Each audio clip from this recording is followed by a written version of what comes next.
we shall not take revenge. Rather, we try to unite the nation. In each house, there is supporter or worker of Awami League.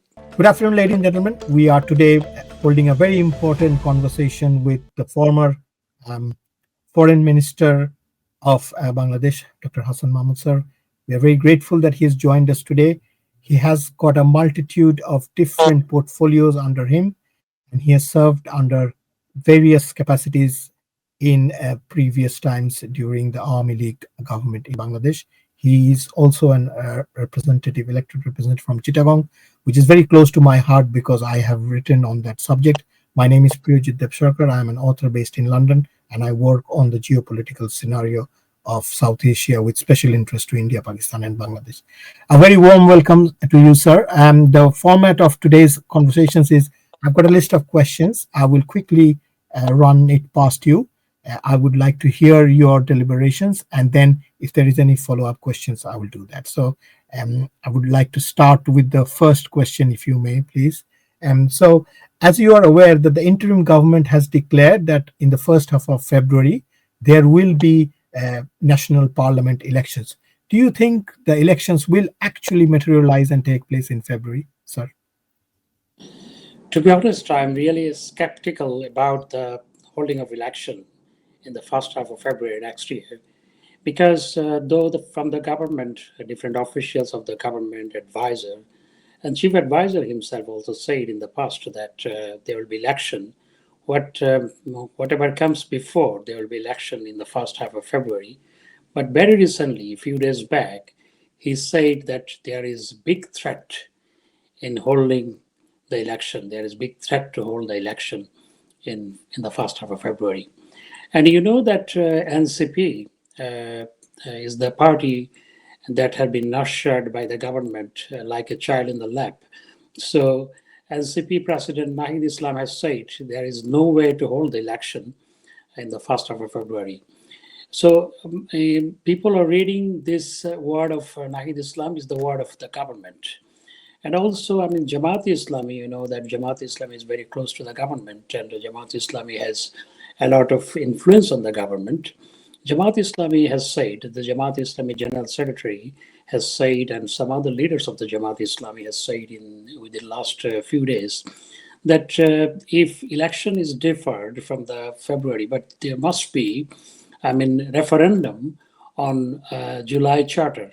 So there should be referendum. They are pressing on referendum on July Charter before the election. So all these, when you take into account and you read and you summarize, that gives you the impression that it is difficult to, there is not good intention, at least a section of the government doesn't want to hold the election in the first of February. So I'm really skeptical about the holding of election in the first half of February. So thank you for that. So you say you are skeptical of the government holding elections. So what do you think will be the risk in case if they slip? What is, in your opinion, what are the pitfalls that lay ahead of the interim government? Look, election, the way they are trying to hold the election, barring Awami League to participate in the election.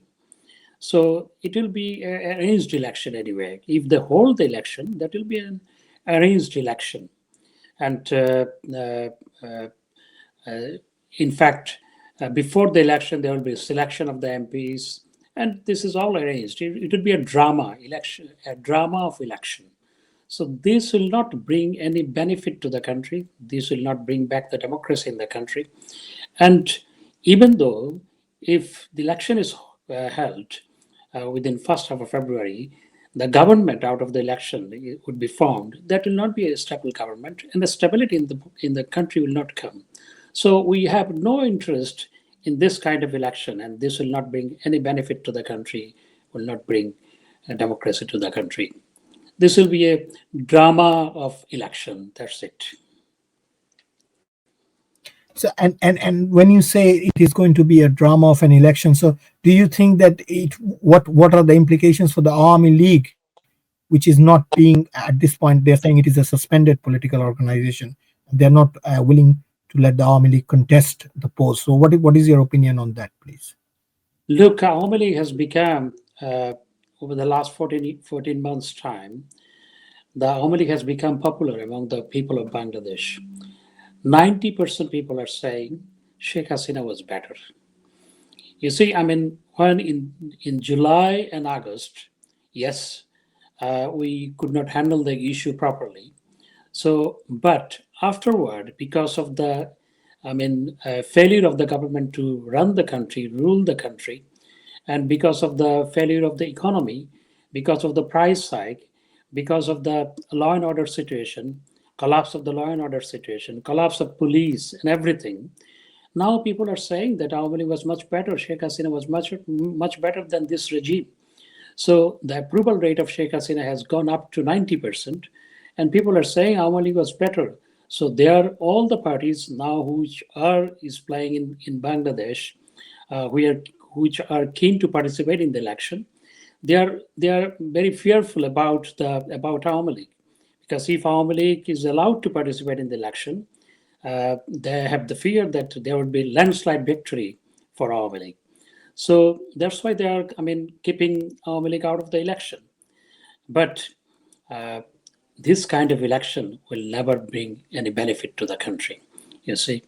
And Awami League is a party that has been emerged from the people. Awami League is a party.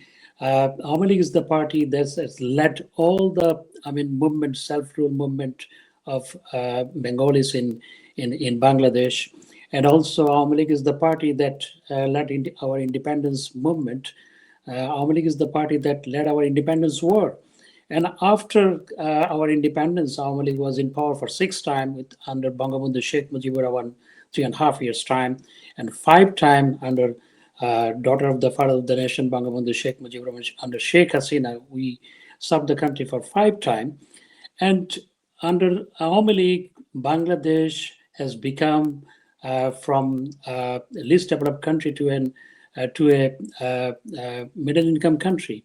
Bangladesh became a food deficit country in the 1950s, and the population of Bangladesh was only 55 million. And when we left the power, then the population of Bangladesh was about, 175 million. So Bangladesh became self-sufficient in food grain production under Sheikh Hasina.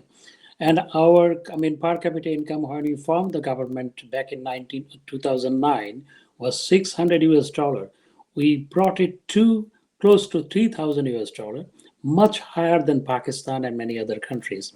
So Awami League is the party that, Bangladesh has emerged as emerging tiger in the economy, in the economic field, emerging tiger. Bangladesh emerged as an emerging tiger under the leadership of Prime Minister Sheikh Hasina. So they are trying to bar this party from participating in the election. You see, today Awami League is enjoying the most support of the party. And if you look back to all the elections that has taken place after our independence, Awami League never got below 30% vote. And even Awami League sometimes got more than 60% vote. So a party that has been enjoying, continuously about 40 to 50% support of the people, you are barring that party from participating in the election. So this is not an election. This is simply a drama of election. If without Awami League, any election is taking place in Bangladesh. So Awami League, they cannot just by an order, executive order, they cannot disconnect Awami League from the people. Thank you. Okay. So yeah, that's a very fair point, and you say that Prime Minister Sheikh Hasina has got a phenomenal approval rating, but we also know that the ICT is now initiating charges, and they will probably deliver their verdict. So, what is your comment on the process of the trial of not only Prime Minister Sheikh Hasina but everybody whom the ICT is considering under their remit? What do you think is that an internationally approved jurisprudence they're applying, or what is your opinion on that, please? They are not applying any legal procedure actually. ICT court has become a kangaroo court, in fact. So the judges of ICT are supporter of one particular political party. The attorneys also are supporter of a particular political party. And the attorney that has been employed as a defender of our beloved leader Sheikh Hasina, he's also supporter of a particular of the same political party. And recently, a conversation between the defendant lawyer and the judge was leaked. And you see how he was saying to the judge that if I don't say in front of the media that Sheikh Hasina will be acquitted from the charges, then people will misread us. That's why I say in this way before the media. So these all are drama actually. Uh, Anyhow, they want to beloved leader, Prime Minister Sheikh Hasina. So this is not they are not following any legal procedure, and they have amended the charter of ICT tribunal and also the procedure and rules of the ICT tribunal so that they can convict Sheikh Hasina and others. So this is simply a drama of, it is not real court, a drama of, they are staging a drama, in fact. So you question the credibility of the ICT, and yes, we have seen a video evidence footage of that attorney which you are referring to. Now, in the light of all of this, then what do you think is your strategy to bring back the Awami League in the political landscape of Bangladesh? What is your strategy going forward in the short term, mid term, or long term, sir? Then You see, we are very much in the political spectrum of Bangladesh. In each village, in each house, there is supporter or worker of Awami League. And a party that enjoys so much support of the people of Bangladesh, a party that led the independence war of Bangladesh, a party that served Bangladesh for many, many years. You cannot disconnect this party from the people, you see, just by an executive order. So we have the strategy, and our total strategy, I cannot reveal before the media anyway, but we are very much in the political spectrum of Bangladesh. And you see in the street of Dhaka how many processions are coming out in each week in the street of Dhaka, in other cities. So we are very much in the political spectrum of Bangladesh, and people definitely will throw away this kind of illegal order that has barred the political activities of Awami League in Bangladesh.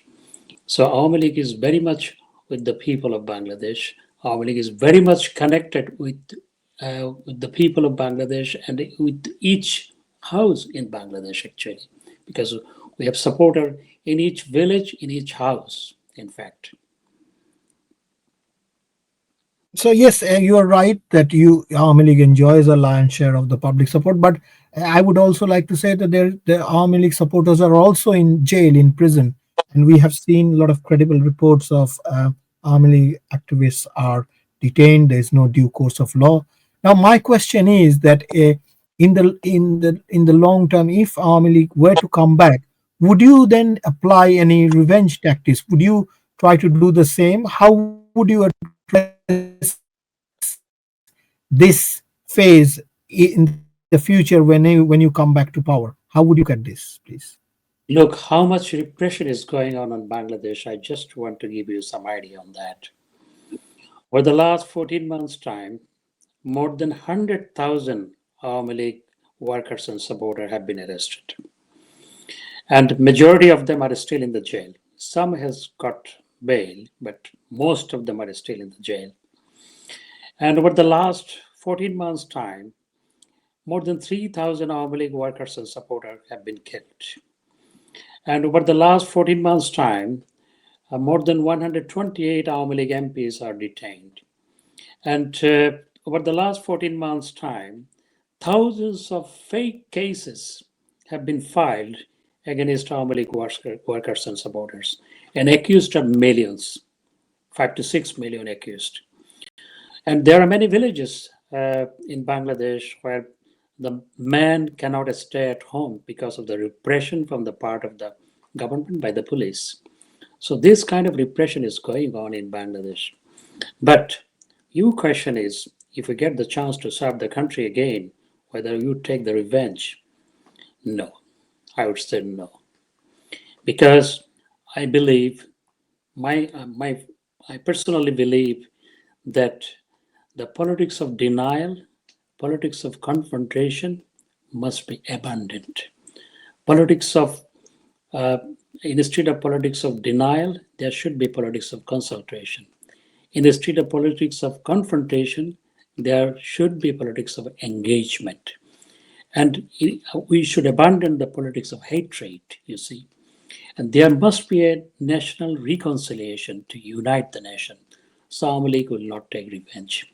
In the past, also, we had to go through, this kind of repression in the past. We did not take revenge. In future also, we shall not take revenge. Rather, we try to unite the nation. There should be a national reconciliation. Thank you. Yes, yeah, you say about reconciliation, and yes, there has been during after the liberation, or we know that Yes, Bangabandhu Sheikh Mujibur Rahman did the public, yes. amnesties and Southern Comma and all of that. So there are instances. So you are saying that in future you would go down that route rather than a confrontational route. So which is quite We don't encouraging. want Yes. we don't want any more confrontational politics. Because of the confrontational politics, politics of denial and politics of hatred, the nation is suffering. So we should not go through that path. To unite the nation, to realize the dream of our founding father Bangabandhu Sheikh Mujibur Rahman, to realize the dream of our martyrs of our independence war, to realize the dream of the common people of the country, we should not. No party should go through the same path: politics of hatred, confrontation, and denial. I think there must be a national reconciliation. Okay. So I think I'm going to come to the last part of our session, and now we're going to talk about the other major political formation in Bangladesh, the BNP, and one of its key leaders, Mizra Fakhrul Alamgir, has accused the Consensus Commission. What is your opinion that under his comments is? Do you think that the BNP are feeling left out or rather betrayed by such actions of the interim government? What is your opinion, sir? What Mirja Fakhr has said, I have seen in the media and also in the social media, that they gave on different issues note of dissent. And their note of dissent in the final submission of the report by the Consensus Commission, their note of dissent are not included. And many things that they came to a consensus were not included. So this is some kind of, I would say, how I would say, I don't want to use the cheating, but this is indeed some kind of cheating. And Mirza Fakhr has said this is betrayal. So I think Consensus Commission should have included the note of dissent. But since they have not included all the note of dissent that were given by BNP, so you can say that BNP has been betrayed by the Consensus Commission and thereby by the government. This is the truth. This is the reality. Okay, okay. So we understand that, but from our platform, what would be your appeal to the people of Bangladesh, including, let's say, all sections of the society, probably the people who are not also willing to let go of what happened in August last year. So what is your message, sir, to the broader population, and not only Bangladesh, beyond the diaspora, like the one in England, where we are doing it, in Europe, in North America, everywhere? What is your message? My message is Prime Minister Sheikh Hasina, our beloved leader Sheikh Hasina, is very much with the people. Uh, Bangladesh under her leadership got tremendous progress in the economic front. And there was, how do you say, each people are benefited because of our leadership, dynamic leadership over the last 15 and a half years' time. And we want to serve the country. Awami League has served the country, and we want to serve the people.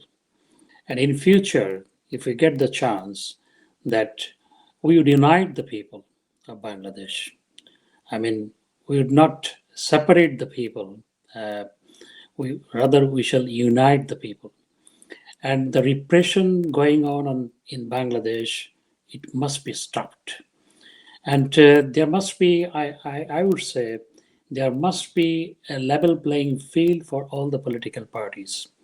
And there must be a credible election in Bangladesh, making a level playing field, and an inclusive election should be in Bangladesh so that Bangladesh can go forward. And Awami League was always with the people. Awami League is with the people. Awami League will be with the people under the leadership of Prime Minister Sheikh Hasina. Thank you. Thank you very much, sir. Thank you very much for your time. Ladies and gentlemen, we've come to the end of our session, and we look forward to having these conversations in the future. Once again, I really appreciate you watching us. Thank you very much, sir. We hope to get you back in the future.